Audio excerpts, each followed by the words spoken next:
crack cocaine and getting in trouble and going to court and being caught in the recycling process. Oh Right? no, they're still So, picking cotton. They just switched the cotton to polyester. well, yeah. I mean, yeah. But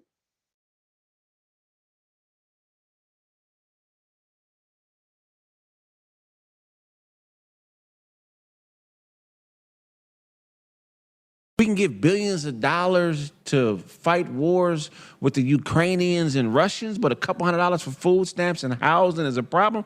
I got a homeboy, right? His name is Tess. Rest in peace. He's Somalian and black.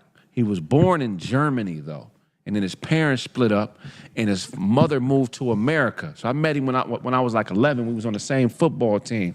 So he wasn't born here, but he was raised here. He caught a case when he was like 21, and they deported him back to Germany. No, and that was back then. Look, Damn. when he got to Germany, Corey, check this out. This is why I know this country is bullshit sometimes. He got to Germany, he couldn't get a job. So he started selling hash in his mixtape. He got caught selling hash in Germany. He went to jail for a year in Germany. When he got out of jail in Germany, do you know what they did? They gave him a voucher for to get a bachelor's degree for free and the keys to an apartment. that's what we need. That's what you need, bro. What? And over here, that should be happening. We're all living fucking high off the hog over here. You know what I mean? We got a McDonald's on every block. Yeah. You know what makes it worse? That we have veterans. We got people going out to war and coming back just to be homeless. Bro, Yeah. they're treated, yo, And get 10% at like Denny's. shit. Like, what? Treated like shit, bro. Yeah. That's because that's funny because I'm watching Marines on Netflix before it leaves.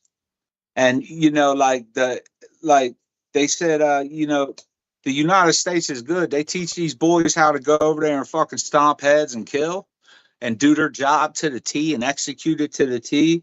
But you know, they don't teach them how to come home and deal with regular life after that. Yo, I work You with a lot know, of those like a guys lot too, of them, working at the VA and all that. I see a lot of that, man. a lot of them guys It's are just fucking gone, dude. Mental, devastating. yo, suicide rate, all that is gone because of what they go over there and they were excited, but then when that fucking bullet hits the kid or hits the woman or hits you, like they're just gone. The reality is there. That changes your mind forever. They're never right again. Like they're You never can't right again after unsee that. that. And when they come, no, when they come home, bro, they don't get the help they need, and dude, they drink so much over there, and like over there, it's just so rowdy and so crazy. And you come back here, and now you got to follow laws, and you're like, Right. well, wait a minute, man, and dude, I fought for yeah, their freedom. that's sad. Nope. Especially when over That- yo, there, that- when over there you were the man. And you come back over here and you Right. got some 18-year-old kid telling you, get back in there and wash them damn dishes up. You go working somewhere, Yeah, you you know know. what I mean? Like, yeah, I hear that. You know, that's fucking real horrible, man. That is sad. I can't believe that country. I can't believe they do that over. That's fucking amazing. Think about how many more I got out, and all I got was felonies, bro, and I ain't allowed to do shit with that. Right. Like, I can't get a. Can't even You get know it. how hard it is for me to get a job, dude. Do you know how hard it is for me to get a job right now? Like, I can't. I cannot, dude. Yo, and check this out, though. They look at me and they're like, Anywhere. Since we're talking about other countries right now, you know, our whole lives, we've grown up thinking like they've been basically like scaring us to leave the country. Like America's the best country in the world. That's what we've always grown up to believe that. But really, when you really start looking around with open eyes, you start seeing that there's other places that they take care of their people and stuff like that. You know what I'm saying? There's not a lot of homeless people in these other countries. You know what I'm saying? Like we got here. People in prison. We got the most people in prison in any country in the world. Crazy. and that's because I told y'all that's new cotton field. That Yep. them prisons are designed, and it's working great, dude. I can't tell you. You see the same people. Like if I went back, though, God forbid, if I went back today to county jail, I would see the same dudes, the same people in and out, dude. And it's like 5 years later, Yeah. and they're still in there, and because it's a revolving door, and it was a great idea. I'm Yeah. not even going bullshit. Prison system and law, great idea. And Oh, it was the best America's that ever getting did it. rich, or somebody. It was the best Yo, that ever did it. somebody's getting rich, not us. Yeah, Now the check UK. this. Now check this out. I really had to play this for y'all because Stoney's he's in the entertainment world. Sam, you know all about music and everything like that. You gotta really see this right here, what this dude's talking about right here, because this is real talk of how people get chosen to stand out front of everybody. You know what I'm saying? To watch this right here. It's Leo Cohen. Okay, I know Oh, let me go this right about YouTube music. It's Leo Cohen. okay, I know Leo Cohen personally. So Well, you mean I'm not. hold on. Go So you ahead. mean to tell Go. me that Leo Cohen is somehow in bed with the State Department? Hey, and real quick, hey Vlad, don't copyright strike me, man. You know what I'm saying? You see, we already went over that. You know what I'm saying? In terms of what exactly? Well, literally, yeah. Go ahead, put it on screen. Look up the State Department Global Music Diplomacy Program. It was jointly announced by Leo Cohen and Secretary of State Tony Blinken. This is a formal U.S. State Department program to give preference to State Department hand-picked rappers, hip-hop artists, country musicians, every genre of music. And this taps into what has been going on for about a century, but it's been put on steroids in the past decade with this concept of music diplomacy, hip-hop diplomacy. Started off way back with jazz Listen to diplomacy. this. But there is this relationship between the music industry, big labels, big distribution platforms, and U.S. and British statecraft, where there is this kind of mutually reinforcing circle of economic interests, government policies, and preferred distribution given to artists to serve the various needs of those stakeholders. And so I do find it, just because this is kind of up your alley. And by the way, I'm not taking shots at Leo Cohen when I say that. I'm simply trying to describe how these power structures work. You can make the argument that this advances U.S. national interests, because if the U.S. State Department sets some policy goal that we want a certain movement to rise to power in Nigeria, because that will redound to the financial interests of ExxonMobil and Chevron and our transatlantic partners, the UK, Shell, and British Petroleum. These all have massive interests in the oil in Nigeria. And you look at how the State Department is so deeply involved in the music scene in Nigeria, so is UM. Okay, so they use the music to control policy and stuff like that, and they've been doing that for a long time. I was looking at a story where back in the day they took all the big jazz people like Duke Ellington, all the big names of that era, you know what I mean, and they sent them on a world tour to tell the world that, oh, America's not really racist like that. It's not really as bad as they're making it out to seem. Like they went around to try to they used them because people would listen to what they were saying. You know what I'm saying? And they've been doing that forever. They were the first influencers.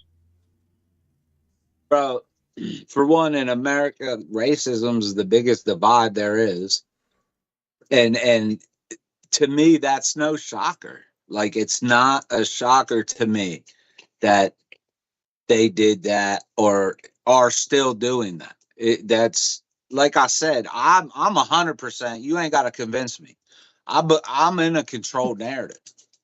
You know, you know what I mean? Like, it's whatever they want to happen, they can start pushing that out there through it, whether it be through artists or commercials or whatever. They can push it out there any way they want because our technology now is so developed. So they control the narrative. They've been doing that for years. And for somebody who's being famous and good at music, and I can see them handpicking people to say, hey, look, why don't you come over here? We're going to guarantee you make it. And but you gotta, kind of sing about what we want you to sing about and show what we want you to show in your videos, and this belief and that belief. Yeah. It's a controlled narrative, man. And it's like people today, they need to just be like, yo, what do we do? Like how is everybody still asleep? I think what's going to happen is we'll be dead and gone before you finally see a group of human beings who are woke, because my generation. I had no internet and shit like that, and then came the internet, and we could sit here all day and say which one's better, but the internet has shown people what's really going on. COVID, that really woke people up. Like people who were asleep were like, whoa, wait, I don't have to go into work. I can do this job from home. And like, whoa, what, the internet's making money? I can sell shit and make money. I can work for myself. Like, dude, it's entrepreneurs started booming. Oh my God, dude, I'm telling you this. I just got into the reselling business, and I can't tell you how many brand new people I see a day pitching their shit. Like, we're opening here, and I got a friend that's doing one over here, and I know someone else over there. And I'm like, damn, dude, people are they're going crazy with the resale right now. And I was like, damn, nobody's trying to go to work no more. The whole 9 to 5, the whole 8-hour thing, people are like, wait, I can work for a little bit of time a day and get most of my life back. Like, that's what it is, dude. I'm trying to get there.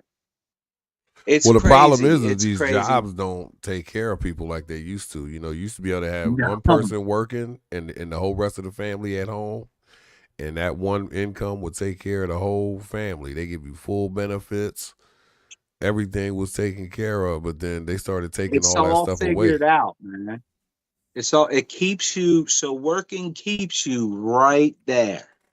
It keeps you, they give you just enough to pay your bills and be comfortable. But if you have any bigger dreams or anything like that, that job's not going to help you accomplish that, because they're going to pay you right there. They're going to keep the people fed, but nothing more. Yeah. And we're so locked into that. People are locked into that because, like you said, Warren, you said from the beginning, you think about what time you wake up and go to school and what time you get off school. You're punching in. You're punching in right there. You're training. You do that for 12 years training to a person. Exactly. You do that for 12 years to a person, they're going to fall into that in the job force easy. They're not even going to question it. And that's why it's hard to run a business, because we're so locked into the working mindset. And that it's hard to get up out of that. But let me play this here real quick, because we got since we got 3 people on the call, I can only do it for 60 minutes, so we'll be running out of time here soon. But this next one here, though, is about Eric Sermon and about how this AI thing, especially for y'all in entertainment, because this AI thing, they trying to make this to where they don't have to have the person anymore. You know, they got AI artists that are on the Billboard charts right now. Wait, like don't even exist? Not even real people. No people. Oh yeah, Just no, computers. just a straight top an AI generated person. They don't Watch. exist. Like it's Hold not on, a person. let me turn. Let me Get the fuck out of here. let me show you this right here real quick, man. Let me show you this. Insane.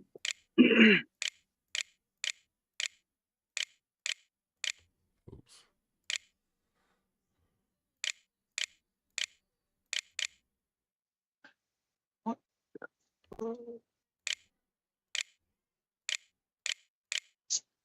Come on now.